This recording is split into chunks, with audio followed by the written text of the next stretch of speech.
Good morning, good morning, good morning, and happy Friday. I am your host, Sharifah Hardie, and we have an incredible show for you today. I think it's going to be some magic today because we have the Human Resorceress, Joanne Lakomski. Good morning, Joanne. How are Good you? morning, Sharifah. It's so cool to be here. I'm doing really well. I love marketing. I love ideas. And I always say marketing comes down to an idea. So, how did you come up with the Human Resorceress? I was working at Antioch College, and one of my colleagues, Kevin Stokes, hey, Kevin, um, he came through the office one day. I was their human resources officer, and he said, "Oh, the human resorceress." I thought, yes, there we Yes, go. Yeah. yes. It's magical. It has that little magical ring to it. So, what do you do? What does a human resourcerist do? Um, let's see. I bring the idea of potential to everyone that I engage with. So, in the world of human resources, for those of you who have been in the business world, often people think of human resources as the place you go to hear no, and that Right. wasn't really my energy. My energy was more about let's understand what you're trying to accomplish and figure out in the playpen or the sandbox that we have in front of us, what Mhm. can you do? And how can you do it so that you get jazzed by what you're doing? And so it became about potentiating people so that they enjoy the things in their life. No, I love it because in different positions, I come from a background where I was a dot-com baby. So I Mhm. always had these small companies that I start up, Mhm. and I always wound up somehow, some way playing the role of human resources. People would Yes. say, go talk to Sharifah. And then somehow I was like, how did I become HR? I don't know, but maybe it was just part of my personality. So how did you wind up in human resources? So my learning background at Antioch College also was biology, Oh, wow. and yeah, and biology is about systems and about organisms, and that's about people in my mind. And I got to have the experience in the community I live in. There was lots of employee ownership in the Mhm. companies, and I worked for an employee-owned company, and that was again about helping people recognize sometimes you're an employee and sometimes you're an owner, and not everything is equal in those arenas. And so, where are you making your decisions? And I stepped out of a biology position at that company and into human resources because it was kind of that kind of company. Um, No, I love it. It sounds interesting to me because one of the things that I've always loved about human resources is for me, it wasn't that part of the company that you go to hear no. For me, it was like almost a court, In courts, you have to say, for the record, let's put this on the record. And anytime you go officially, unofficially to speak with human resources, there is no off the record. yes. Everything you say to human resources is on the record. And I remember I had a situation where I worked at a company, and my manager did something that I felt was very offensive to me. I had been sick the previous week, and I came back the next week, and I was asking her questions, and she said to me, she said, Sharifa, before I even answer your questions, are you okay? And Mhm. I said, what do you mean? She was like, um, you just you just seem super aggressive. Mhm. And I was like, super aggressive, you know? And I left that conversation, and it might sound very simple, but I Mhm. called our human resources rep and I said, I just want to, make you aware of this situation Mhm. because I have been sick. I hadn't been at work for 2 days and then over the weekend. So that should tell somebody I'm not I'm not Yes. feeling that well. But this particular manager chose to see my behavior, and I had been there for a long time. So this Mhm. to her was unusual. So instead of seeing me as someone who's not feeling well, she saw me as someone who was super aggressive, I guess, in my response. So when I spoke to human resources, she listened and she said, Sharifa, what do you want me to do? I said, I don't want you to do anything. I'm just creating a record, Uh-huh. because for Mhm. someone to say I'm super aggressive, Yeah. not just regular old aggressive, that tells me, my psychic powers always kick in situations. I'm like, Yes. we got to put this on the record, because I think, for me, if I'm being super aggressive, I should at least have thrown a chair or cursed her out or something. So to me, it's just like to have a good friend to say, I'm seeing it this way. I want to share this with you, and I'm letting you know, it's on the record. Yes, I get that. The energy of can you differentiate the idea from parent and adult? And I think sometimes people at work are looking for a parent. And so that when someone can engage with you as an adult, it's a little different. And so you were engaging as an adult, and there was a bit of a parent in there. Yes. First person. Yeah. And it's about being an adult at work, not about being a parent or a child, actually. So have you ever, let me just say, I read from the Arcanum deck. It's my favorite deck. I love this deck because this is the Lover's card that's on the front of the box. Yes. And when I saw it, I just fell in love with the entire deck. And there are other cards that are so beautiful, but this to me is the symbol of true love, when you just can look at somebody eye to eye, face to face, with nothing hidden, and love them anyway, right? So what I do in every show is I kind of just start shuffling so that I can clear the energy from any past readings. This is also my sign to spirit that I'm about to do a reading. And then just shuffling allows me to connect to your energy. But we'll get to that when it's time. Some little bell will go off in my head, and it's like, you know what? What does Joanne need to know? Because I'm too busy enjoying this conversation. Have you had a reading before? Yes, I actually do tarot cards. You do? I do. That's wonderful. Okay, so that means I asked all the people. I don't know if you saw the last show that I did was with Shannon Leichner. And Shannon is incredible. Shannon doesn't need the cards. Shannon has been hearing spirit speak all her life, and it was incredible to have her on the show on October 1st, because October 1st was the 8-year anniversary of the Route 99 tragedy in Las Vegas, which was one of the largest mass shootings in American history. And Shannon had a dream 2 months, or a vision 2 months prior to this incident, that she was going to be shot, and she was going to be shot in the side. And she screamed, "I've been shot." And her husband's like, "No, crazy lady. You are laying in the bed. There's no, like, what are you talking about?" 2 months later, she goes to Las Vegas, and she is shot in this tragedy. So she came on, and we shared her story, and she's been doing amazing things all her life. But she said this was a tragedy that really opened up a lot more of her psychic ability, when she knew that this is really what she wanted to do. So since Shannon was an expert, I said, "Shannon, you got to give me some feedback. I'm going to do this reading. I'm going to feel like the student reading for the teacher, but you got to give me some feedback. So Joanne, you got to give me some feedback. You can't just let me off easy, because we will resourceful together. I'm here to learn, and that's why my mom told me 20 years ago that I could do readings. And I was like, I'm not doing that. Like, people gonna laugh at me. 20 years later, this is all I want to do. But I said, if I'm gonna do it, I'm gonna do my way, which means live, where we can all learn from each other. So I would love to learn from you. I would love for you to learn from me. But I see I'm talking a lot this morning, which is typically what I do early in the morning. I got a lot of energy. But tell me about your experience. You said you read tarot. Like, how did you learn? How did you get into it?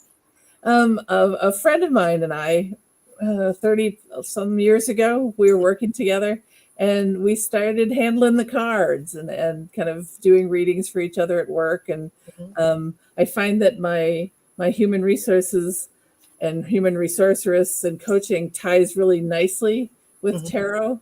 And I like the Jungian kind of metaphor of tarot. And so I found, I was in the Peace Corps and would read for the other Americans in my group. And it was a way of sharing and just helping people have the experience of seeing themselves a bit differently. Oh, wow. So that's incredible. And you're a coach as well? Yes. Yeah. So the human resources business is about human resources consulting and then coaching and organization development. And for me, my practice is all around, again, potentiating people, helping people get out of their own way. Okay. So you're Yeah, gonna help me get out my own way? if you feel like you're in your way. I don't know. Maybe I am. It's Yeah. just so funny. I meet so many interesting people that I'm like, I want to do that. I want to do that. I want to do that. So Shannon was talking about some of her classes that she offers, and she's going down her list, right? And then she gets to a class, and she was like, I help people, erase any financial blockages, blockages that might have come down through their ancestors. I was like, ooh, I want to do that. I want to take that class. Well, I know. whatever is going to help. So hey, I might be in my own way. We gonna let the human resources make that determination. You will know. You will know. Yes, I think I've been in my own way for 20 years, or 30 years, Yes. because back then I had this idea that it was two things. Number one, it was the idea that only certain people could read.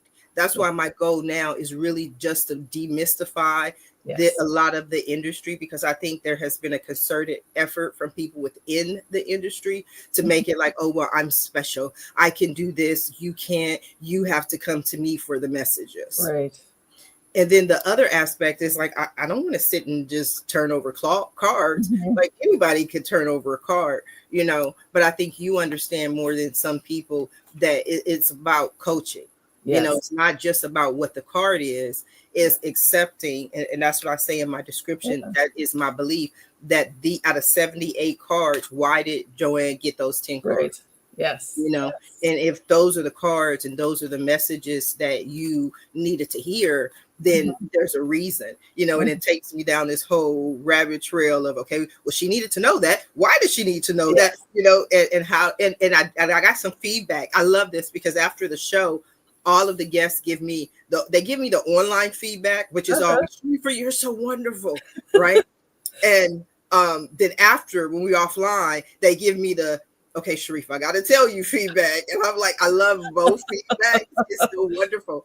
Yeah. So one of the things that Shannon told me offline, she said that I love the way that you don't see negative, like in the cards, some of the cards that came up. She said so many readers are like, oh my God, this is wrong. And she said, you didn't fall into that. And I'm like, because I tell people all the time, I have a Pollyanna view of life. Yeah. I don't see negative. I see lessons, I see challenges. And then I say, I'm really careful, even if, I could see something, feel something, but my thing, again, I had to mature into it, is how do I deliver that message? Yes.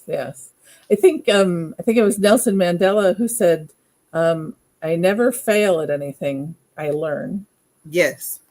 Yeah. Yes. And so the idea that there's something bad, I kind of tried to go to the space where there is good when things are meeting their purpose. And then there's the opportunity to be good. Yes. And if it's not quite good yet, then what do you need to do? Yes. Yeah. So I'm with you.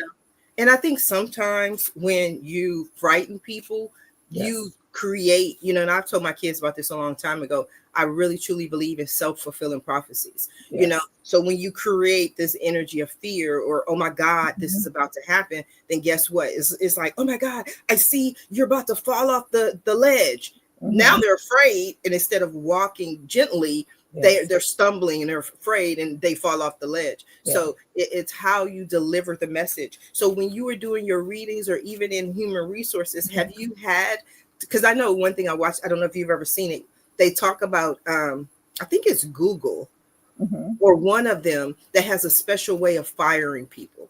Like instead of actually firing them, they call you in and say, we think you might want to be, look for another place to work. Have you ever had any situations where you had to deliver a message that you knew was going to truly affect someone, but you had to deliver it in a certain way? Of course, yes, many times. And I think what you're describing, whatever organization that was, that there is a frame about how you give information of your experience to someone else. And that is not a frame of being prescriptive about who and how they are. It's a frame for me that is about encouraging curiosity, helping people understand or to search for their purpose. You know, are you really meeting what you need to, what you want to be deep in your heart in the work that you're doing? Is this bringing you joy? Yes. And I think that was the tone they had. Yeah. Well, and that if you ever terminate someone and they're surprised, then the organization has failed. Yes. Yeah. And so many times people who have lost their jobs have been so much happier afterwards. But that intermediate period is so unpleasant and harmful. Right. But also helps you perhaps hold the mirror up. And so I try to help the mirror get held up just so you can have some curiosity. What is in that mirror? Oh, that's me. Aren't I weird? So no, I think you're spot on. I want to say welcome to Tamia Moore. Tamia says knowledge of self is power. Yes, we got a whole lot. Yes. Well done. Good morning, Tamia. Tamia is advocated. I love when people come and advocate early in the morning to 8 o'clock here. But that welcome, Tamia. Thank you for joining us. One instance that you like what you were speaking about, Joanne, is that I remember, you know, I've been laid off 8 times, and I remember the very first time I was laid off, it was a complete shock to me. And one of the main reasons that it was a shock is because the whole entire executive staff had went on as if everything was fine. Everything was okay. And I started at this company when we were literally working in a garage, right? The company got funding. We moved out of the garage into these beautiful executive suites where some of the chairs probably cost more than the rent we paid in the garage. And then everything was normal. Everything was fine. I had just received my performance review. And then it was beautiful, stellar. And then like 2 or 3 days later, I'm laid off. So I was completely blindsided. Yes. It's one of, you know, I think sometimes people are like, Sharifah, why you keep talking about your layoffs? Because I think we need to do more for people who are laid off, because we don't really pay attention to how layoffs affect people. When you quit a job, you usually quit for a reason where you have something else lined up, where you made this decision, where you're moving out of town, where you have another job, where you're about to be a stay-at-home parent, but this is your choice. When you're fired from a job, whether you admit it to Joanne or not, you know you did something wrong, right? But then when you're laid off from a job, your whole entire life is based on this job, this salary, and you're like, I'll be here for the next 50 years. This is what I want to do. I love the company. The company loves me. Just take a look at my performance review. And then 2 days later, that's why my first book is called And Here's Your Box, From Laid Off to Loving Life. Because at the end of being laid off, they always gave me that little box. Take all your pictures off your desk. Here you go, Sharifah. Go on with your life. We thank you. We love you. Goodbye. So I think it's a different energy. Yes.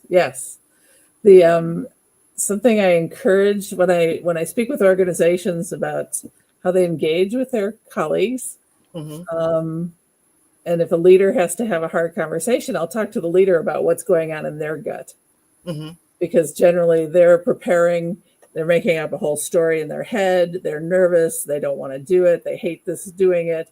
It's part of their job and they hate it, and they know it will be harmful to the other person.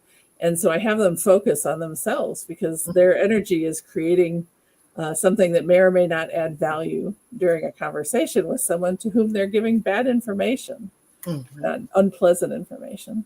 And so attending to yourself as the leader as well as to your colleague is important. Do you ever feel like, you know, I believe, and this is just me, I believe doing human resources is one of the most difficult jobs that you can do. And I think it's because a lot of times, and I tell people all this all the time, like when I went to work to have lunch with my coworkers. Like that was my goal. I love my coworkers. I love, you know, hanging out. And because I work with a good group of people, it was worth the job and the paycheck was nice. But as human resources, you have to always understand that you are an official representative of the company. And sometimes people may just want to have a little chat with Joanne, or they may want to, that's my friend. But now they're telling you about something where it's against company policy.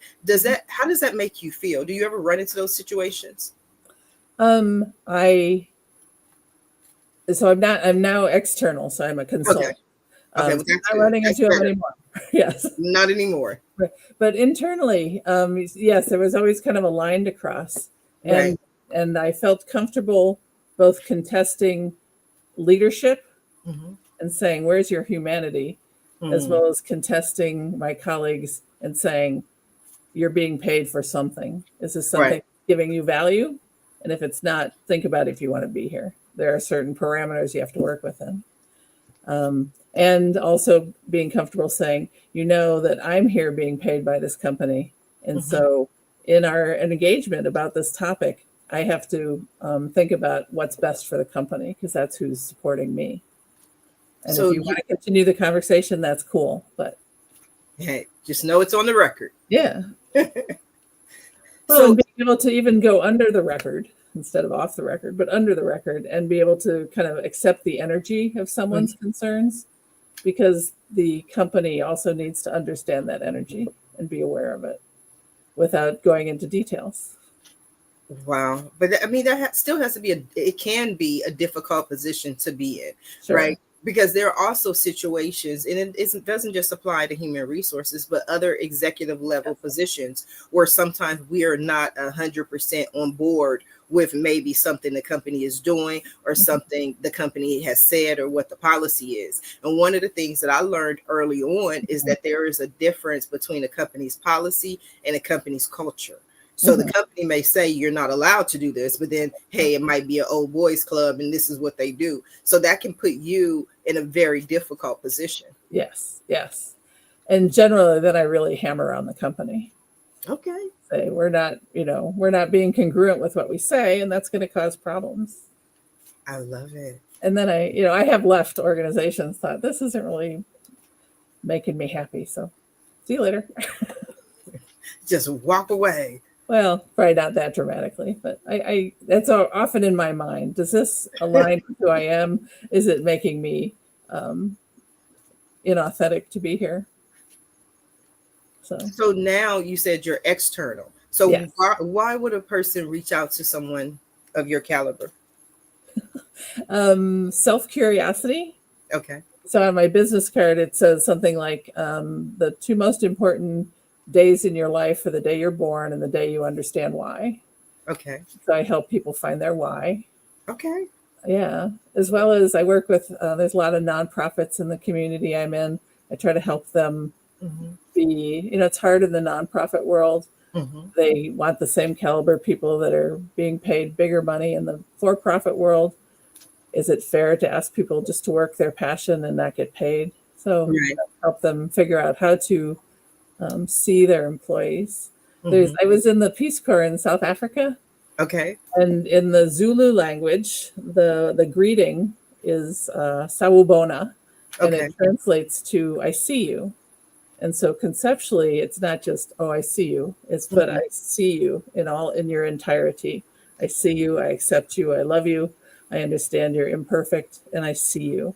And so when a company or an organization sees their employees, suddenly it's a different relationship. You're not just a head count. I know it's important to you. I know why you're valuable. I don't think many American companies do that, because there's that expression that the company will replace you before your funeral. They've already moved on to the next employee. But I love how do you help someone find their why? There's a lot of questions. Okay. It's helping them perhaps separate their narrative that they have created that's very vocal in their mind, and then their heart narrative, perhaps, is how to say it. That, how important is money really to you? And let's talk about what that looks like. Why questions often can create a little defensiveness. Mhm. And so the questions I try to use stay in, how does that add value to you when this happens? And what, let's look back. What happened? What happened? Tell me, what were you feeling in your heart? What were you feeling in your gut? What was Mhm. your body telling you? So having people notice themselves, which will help them discover more about themselves. It's been my experience as a business consultant, um, working with nonprofits. Yes. I work with for-profits, but Mm-hmm. the thing that I've seen as far as the energy is that for-profits have no problem asking for the sale, have no problem asking for the money. Whereas I believe, and I've seen many people who have founded nonprofits have come Mm-hmm. from corporate America, and corporate America has left them with such a distaste in their Yes. mouths that they're like, I just want to help. I just want to help people. And then they launch this nonprofit without the understanding that it's a nonprofit business, right? Yes. So at some point, Mm-hmm. every business, whether it's for profit or nonprofit, Mm-hmm. still has to ask for money. And I Yeah. always tell nonprofits, you actually, don't may not see it, but you have it easier because everyone expects you to ask for money. They Mm-hmm. expect you to ask for the grants because they already know that in order to save the world, it requires resources. If you need to help people with clothing, you have to get the clothing from somewhere. But they're Mm-hmm. like, I don't want the money. The money's evil, and it's like, no, money is not evil. It's the love of money that's the root of all evil. And so you have to really ask. And Mm-hmm. sometimes it's just that change in their thought process that Mm-hmm. allows them to go out and ask for the money. Yes, yes. Actually, reframing is a huge part of what I work with people on. I love that. Again, it's that, I have this long narrative in my head about I'm this kind of person, the world is this way, da da da da. Well, it's, we can even check the data and you're probably not quite accurate. You're a data kind of girl. I love it, Joanne. I love it. I'm kind of intrigued now. I got to see what kind of cards are going to come out with Ooh, for this will be you. cool. But Yeah, let's get what you're going to give me. You told me you're going to give me your feedback, Joanne. you got it. Okay. You're going Actually, to give me, feedback from a coach tends to be questions to help you assess how you feel. okay. I don't know if I need feedback. I don't know if I'm ready to do the deep internal thinking. I'm just trying to get the feedback on the cards, trying to see what the Yeah. cards say. So when I tap into your energy and I just ask for signs and symbols that I may understand to give you the highest good that you need for your life. And I always recommend people do what they want, that you might want to write down the cards that you receive, because sometimes Mm-hmm. it's like, I got it. Sometimes the cards I see and the message I receive means something completely different to you. And the last thing we will want is for you to miss out on the message. So the Yeah. first card that I have for you is your issue. And the issue for you is the Empress. I love the Empress. The Empress to me is one of the most beautiful signs Mm-hmm. in the deck, the most beautiful cards in the deck. Many people equate the Empress to the pregnant woman. And for me now, I kind of changed it. My view is the Empress is it's time. It's time Mm-hmm. for you to give birth to the new life, new Ooh. direction that you want to go into. What does the Empress mean to you, Joanne? Earth Mother. Earth Mother. Uh-huh. Earth So Mother. I very like, much what you're saying also. I like the giving birth metaphor. Well done. yes, because this, I tell people, and I was like, I'm not going to go because depends on my mood. Sometimes I do more talking. Sometimes I do more teaching. Sometimes I'm like, it's the Empress. You got the Empress going with your life, right? But the Empress is one of my favorite. I think it's the one of the most beautiful, but it's also the only card in the deck that has its meaning has changed over time for me. Now, that's not to say the other cards are easy. The other cards may have evolved, which means I have more of an explanation. But the Empress, I didn't like the Empress at all, because Mm-hmm. for me, because people always say the Empress is a pregnant lady, and I had 2 kids, and everybody loves about the second trimester. The second trimester is that time when you just like, oh, this is so beautiful. Look, he's kicking. Look, I can feel her little hands. The first trimester, we might be nauseous. We Uh-huh. don't even know. But by the third trimester, it's like, if you don't get this baby out of me, I'm ready to have this baby. I'm ready to do it right now.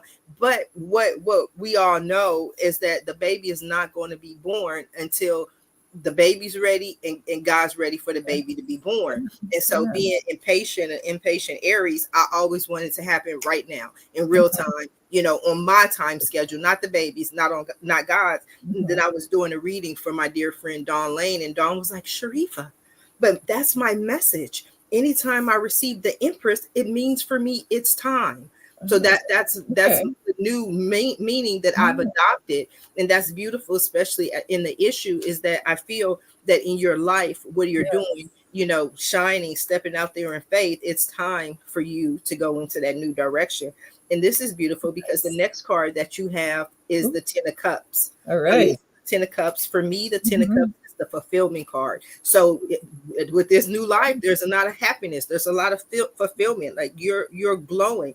10 for me is completion, but in numerology, we always break down the numbers to the lowest, which would be 1 and 0, which is 1, which also shows that every time you take a new beginning and go into a new direction, it's a cycle, right? So you get to 10, you get to completion, and then you start all over again. So there is a lot of happiness and a lot of fulfillment, but there's also a new journey for you. So what does the 10 of Cups mean for you, Joanne? It is, celebratory. Yes, I love it. Yeah, and often I get a lot of swords. I can be very in my head, and so I'm not getting that in this reading. So yay! I'm agree with you, but the night is young, Joanne. We'll see. We'll see. But it's good. That's a good thing. Yeah. Whenever I get a lot of swords in a reading with someone, that's my signal, my sign where I'm like, Sharifah, tread carefully. Tread carefully, because that tells me that the person is usually an overthinker, that they do a lot of thinking, and they may be, and this is again not necessarily you, but this is how what I'm doing as far as teaching is that they may operate from more of a fear-based mentality. And sometimes people think it's easy to just be like, well, what are you afraid of? There's no monsters under the bed. And that's because for you, it's not real. But for that person, it's very, very, very real. So you have to be very careful and deliver the message in a certain way. So that's why I'm very happy to see the Empress. I'm very happy to see the 10 of Cups, a new direction, a new life, fulfillment for you, because the next card that you have is Justice. Justice is a major arcana card. Justice to me is one of the most beautiful signs in the deck. Major arcana cards for me, arcana meaning change. Major changes, minor changes. So a major lesson that we learn in Justice is, to me, and this is what I believe, that life, most situations are ultimately fair, that we tend to reap what we've sown. And so if this new life that you're going into, this new direction, this happiness, the fulfillment that you are going into, is fair. It's what you deserve. You've done the hard work. You've gone through the different times, the different challenges. What's justice for you? Well, and situationally, and what you've described has been helpful in helping me shape it. It's there's some. I'm in a community foundation, and we're talking about economic equality and justice and mobility, and so that's and it's significant. It's at a community level and new pathways stuff. So. Joanne's like, I didn't know I was going to be doing readings live. This is good stuff. I like doing this. Thank you. You're welcome. The only person, and this is so weird that I'm doing this, because the only other person that I did this to was my mom, because my mom is my teacher. My mom taught me how to read. And my mom always told me, even before this, she was like, Sharifah, you do a do-it-yourself reading. And I'm like, a what? She's like, a do-it-yourself reading, because in all my readings, I basically like, here's the cards. This is what it means to me. Write it down, Google it, figure it out, So I guess that was her do-it-yourself. I think for me, and I try to get out of that, it's really and I'm so honest about it, it's a fear-based thing that I do. It's because I want to make absolutely sure that there's any message in there that the person doesn't miss it, right? I want them to have it all. So if I can't give it to you, maybe Joanne has more meaning. So that's beautiful. So that's justice. The next card that we have for you, beautiful, beautiful, beautiful, Six of Swords. Here we go. No, it's fine. Six of Swords to me is not a fear-based one. If we get any, I will tell you which ones. I don't want to name them now because then, then they'll show up. Special. Okay, I will. Nine of Swords. That's my number one. Okay, you are imagining it. It's all in your head. You are worrying too much. Let it go. Let go any of the troubles of the past. Fives for me are always challenges. That's always the halfway point. So if you're above five, which you are in the Six of Swords, it means that the worst times are over. So the Six of Swords for me is my passage card, which again is confirmation in with the Empress, that it's time. It's time for you to move forward. It's time for you to get to this new land. It's time for you to get to this new space in your life. So Six of Swords for me is saying the shore is in sight. That dream, that vision, that mission, that goal that you have been like, I want to do this. It's time for you to head in that direction. The only challenge for me in the Six of Swords is that it always it reminds me of being travel weary. Right? So these people have been on the water for, back then, like months at a time. Months at a time. And just like any journey that we start on, at the beginning of the journey, we're always like, hey, I'm ready to go. Let's make this happen. And then 8 years later, we're like, okay, just again with the Empress, it's like, is it time yet? When are we going to get to shore? I'm ready to get offshore, and I live in California. Many cruise lines depart out of Long Beach, right? And there are 3-day cruises, 8-day cruises. You can go on a 2-week cruise, but even, on 3-day cruises, that first day is like, I can eat everything I want. I can go where I want. I can do what I want. And the 3rd or 4th day is like, okay, I got stuff to do. I got to get back home. And for me, that's always the energy of the Six of Swords of going in a new direction, but I'm tired from all the energy and the resources. So I also see that in building companies is that the excitement people have usually when they're launching a new business, launching a new book, launching a new brand, going in a new direction, when it actually becomes a company and you're actually an employee of your company and you have to work every day, all day to make it grow. Sometimes the excitement, can go down. So I always just say, give it that final push and know that the shore is in sight. Yeah. This is resonating with me in the idea of sometimes we get confused about, are we at a beginning or are we at an ending? And so the idea that shore is in sight is helping me frame that. So. Yes. That's beautiful. When you say, are we at the beginning or are we at the end? The card that really resonates with that energy for me is actually the Wheel of Fortune, right? Because one of the things the Wheel of Fortune says is that if you're having a run of good luck, just be a little cautious because you may have a run of bad luck. If you've been having a lot of bad luck, then be cautious because, you may have good luck, because the Wheel of Fortune is, first of all, things that are outside of your control and it's very cyclical. And I'm always like, but I don't know if I'm having bad luck or good luck. I'm just here. You know what I mean? It's just life. I need some more clues. Give me some clues because I don't know. That's the one that always makes me think of that. That's beautiful. I love your assistance with me. I can be Vanna White and you can be. Thank you. Yes. Thank you. I love that. Thank you, Vanna. I'm going to turn over the next card. The next card is the Four of Pentacles. Ooh, okay. The Four of Pentacles. The Four of Pentacles for me is the Miser card, right?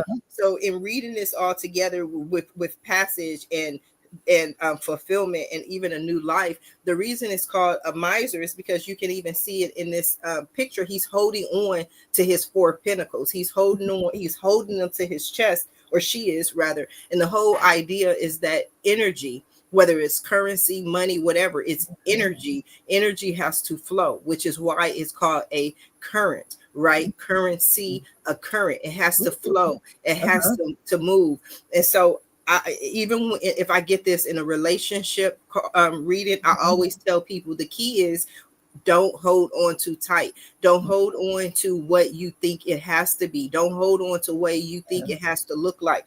Because it can materialize in a lot of different ways. So anytime I get the Four of Pentacles, I tell people, my suggestion, I can't tell people what to do, but what I do is I always go shopping.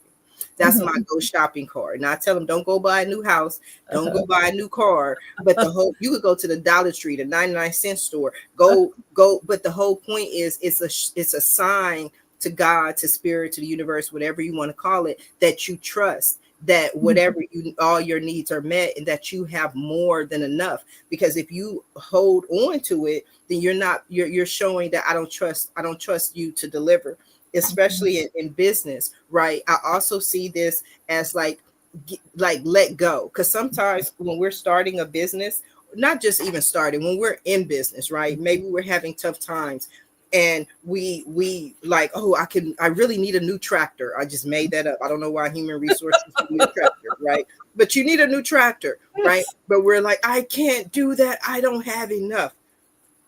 Release. Yeah. Allow it to flow. What is Vanna? Your turn. Well, Sharifah. Who needs Pat Zajac? We've got you. Right. Yes. Let's see. The Four of Pentacles. Pausing to think, what am I holding on to? Where am I limiting, as well as back to I do a lot of making up stories in my head. What am I making up that is not adding value anymore, or is perhaps not accurate? Okay. Yeah. I like that. So let go and let God, because the next card that you have is the Page of Pentacles. Oh, okay. See, if you can let go and let God, you'll have a message. You'll have some news. Pages are always about messages. The pages deliver message. In this day and age, your message may come in a phone call, an email, a text. We don't know. It might just show up at your front door with the mailman. But the whole idea is that, again, and this is what I was seeing really for you in the Page of Pentacles. And I was like, wait a minute, you're going too far, too fast. The page is only holding one pentacle.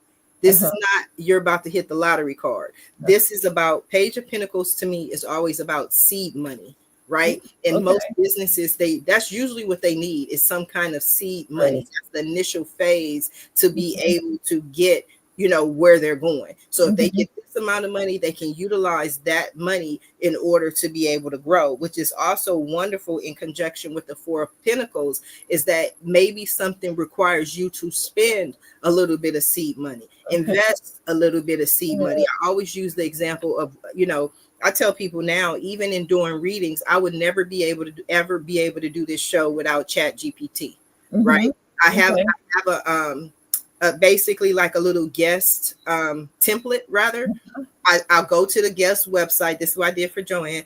I'll go to wherever their about page is. I'll copy put it, paste it into Chat GPT, and I'll say, this is the next guest. Give me their show description. Chat comes back, gives me everything about Joanne. I copy, paste it into StreamYard, and we're ready to go. But Chat GPT is $20 a month. That $20 a month allows me to do what I'm doing. So sometimes it's these little small amounts that we invest into our business that will allow us to be successful. And if we try to hold on too tight and not use them, then we actually suffer more in the long run.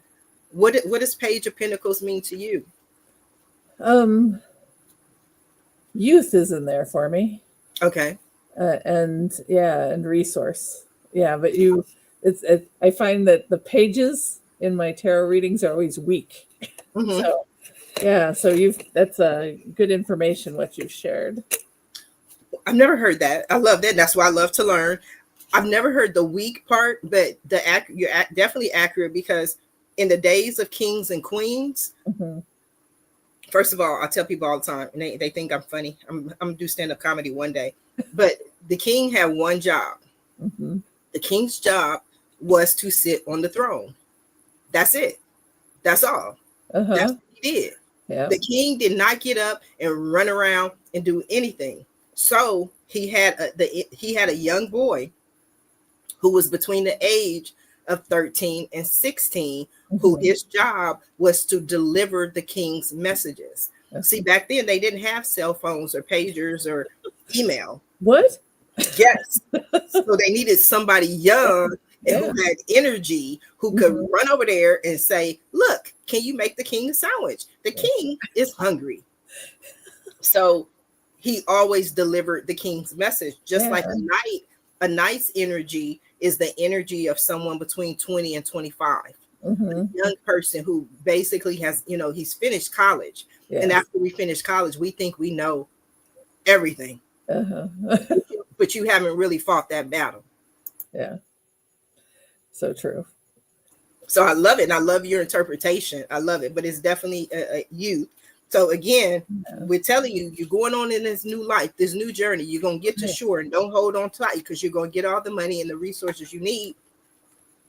Because the next part that you got is the Chariot, which is one of my favorite, especially being an Aries. The Chariot is a major arcana card, and the Chariot's job and the Chariot's role was to go out into the battlefield and to cut through, right? So the Chariot moves things forward very quickly, quickly. But you also see in the Chariot is that he's not worried, but he has complete control over the black horse, the white horse, but he has to move things forward, right?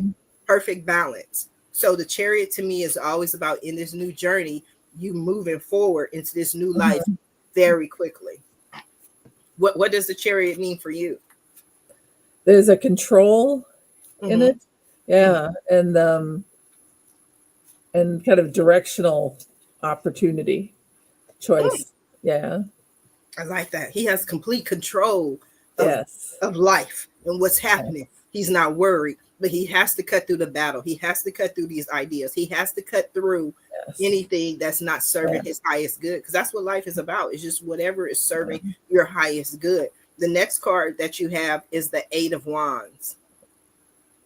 The Eight of Wands. And I for some reason, the Eight of Wands has just been jumping out. So that's a good thing. I think it's the energy in the air, because almost everybody's like Eight of Wands. I know.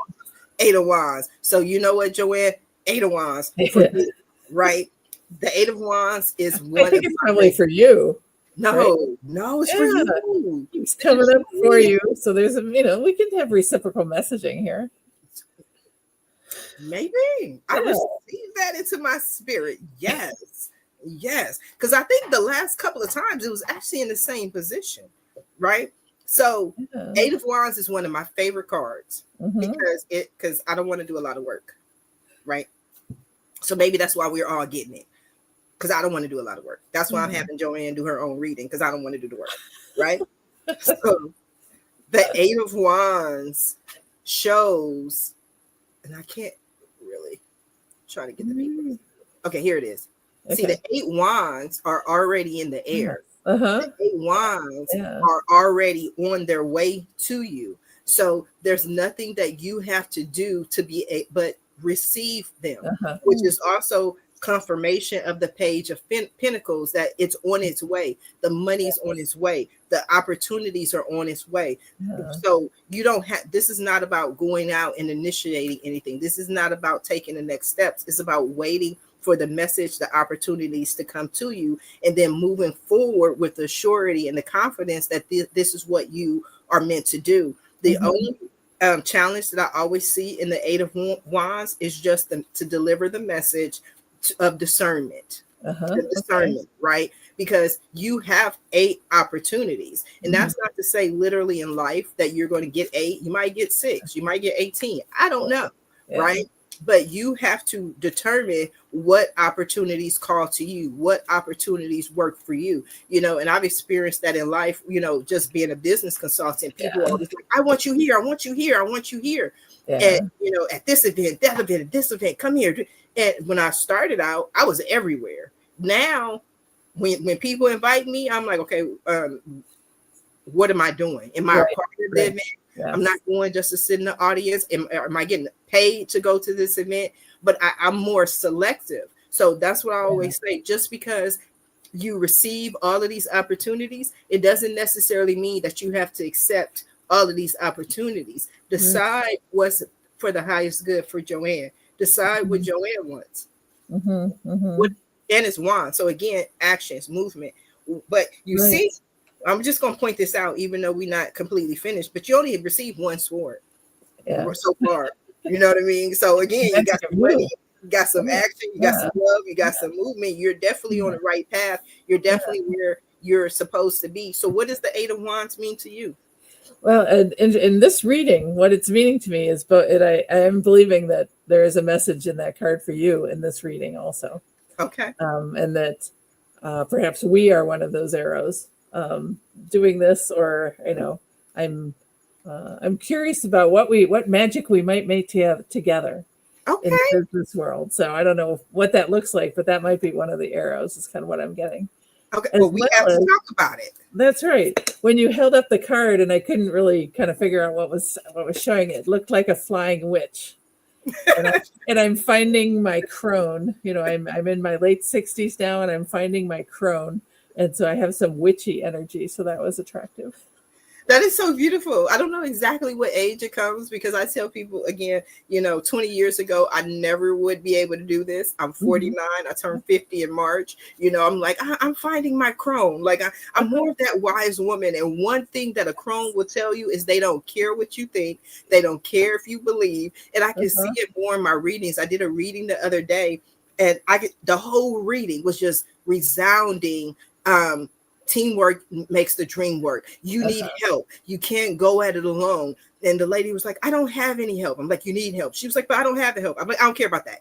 Like, I'm telling you, so you see, I think at 20 something, you're like, I don't know. It might be saying that. And now I'm like, this is what I'm telling you. And I try, that's one reason, again, that I try to give as much information as possible. I give the upside. I don't do reversals, because for me, there are no negatives. There are only challenges. Yes. But the challenge for me in the Eight of Wands is discernment.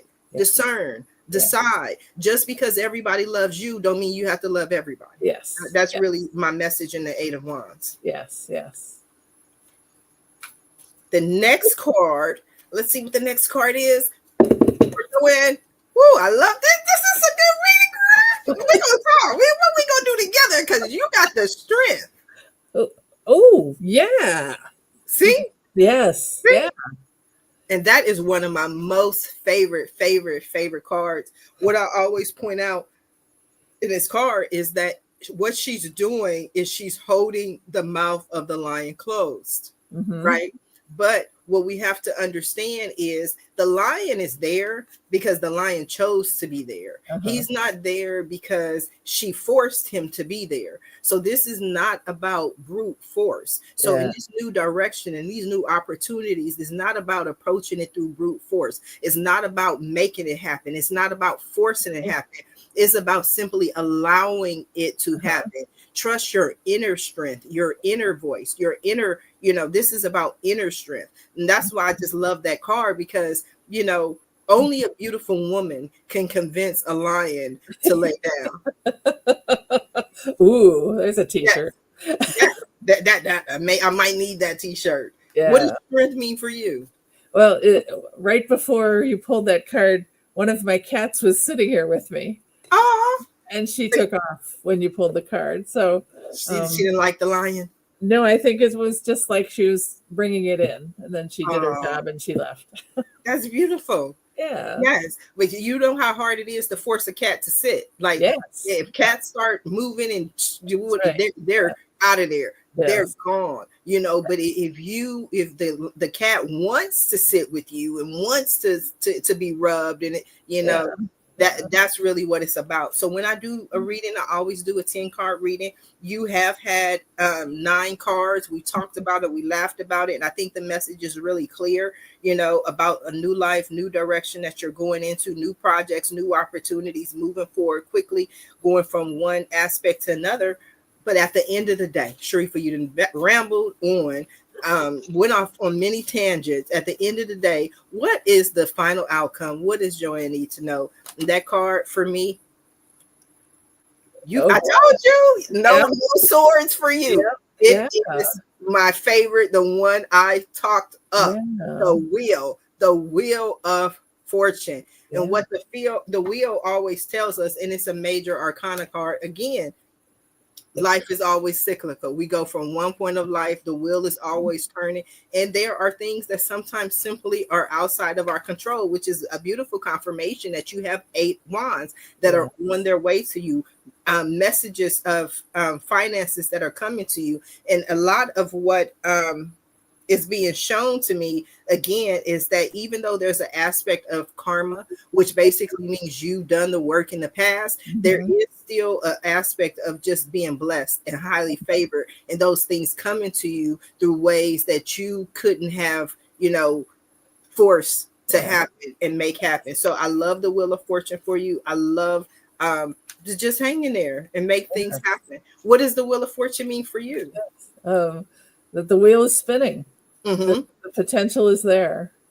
Yes. There's many things in play, and kind of the whole reading for me has been there's so many major arcana cards. Like, yes. Wow, that's significant. Yes.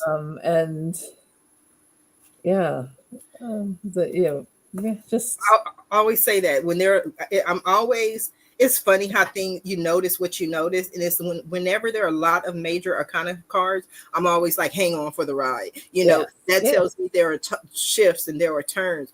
People say with the Wheel of Fortune that some things just are happy. That to me is win the lottery card. Now I'm not saying that you're going to win the lottery card, but some things just come down to luck. Like how many people purchase lottery tickets?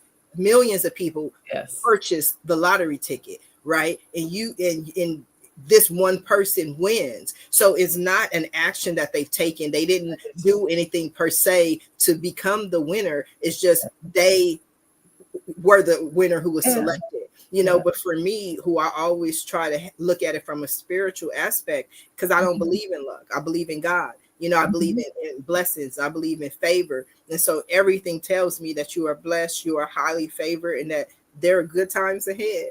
Got to do the happy dance. I love it. Now, Joanne, we are coming down to the last few moments of the show. And what I love to do at the end of every show is just simply allow my guests the opportunity to speak directly to the audience, to everyone who was watching this show live, as well as everyone who was watching it in the archives, and let them know what you want them to take away from your reading here today or your appearance. Ooh, there I am. Let's see. I want you all to know, and I want to first thank Sharifah. You have a gift in how you read the cards, in how you introduce the information, the energy that you bring. You're very much part of it, as well as it's individualized to me. So well done.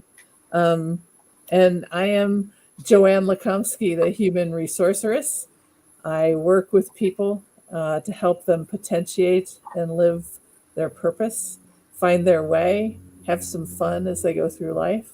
And sometimes it costs money, and sometimes it just doesn't. So I hope you all do well out there. And thank you again, Sharifah. Are you coming back? I'm coming back. I'm right here. It wasn't about me. This is your moment. This is your time to see what Spirit has. No one is alone. Yeah, I'm here. I had your back. I was behind you. I was right there. Vanna was on the side. Vanna can't be on every scene, right? So this is beautiful. Joanne, thank you for giving us your time, your energy, and helping me and assisting me to do your reading today. I definitely appreciate you. I want to thank everyone who tuned in to watch the show live, as well as everyone who was watching it in the archives.